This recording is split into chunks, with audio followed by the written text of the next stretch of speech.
السلام علیکم۔ بقرعید کی دوپہر تھی، نہ قربانی کر سکے نہ ہی کسی نے قربانی کا گوشت ابھی تک بھیجا تھا۔ البتہ بن بلائے مہمان کی آمد کا اعلان کر لمحہ بھر کے لیے چودھری صاحب حقے کا کش لگانا بھول گئے۔ ہاتھ پاؤں پھول گئے، بیچارے نام ہی کے چودھری تھے، آمدنی محدود تھی اور اخراجات زیادہ، سفید پوشی کا بھرم رکھنا دشوار ہو گیا تھا۔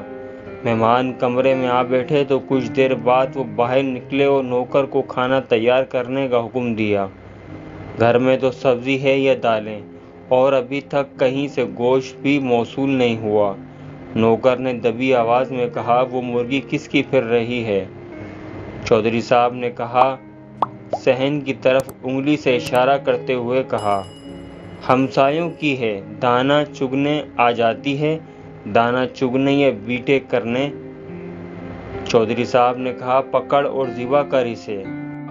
انہوں نے رعبدار آواز سے کہا اور اندر چلے گئے۔ وہ مہمانوں کے ساتھ خوش گپوں میں مصروف تھے کہ نوکر نے دروازہ بجا کر انہیں باہر کیا اور ڈرتے ڈرتے کہا، چودھری صاحب جی، ذبح کرتے ہوئے گردن علیحدہ ہو گئی ہے، مرغی حرام ہو گئی ہے۔ چودھری صاحب نے کہا، الو کے پٹھے!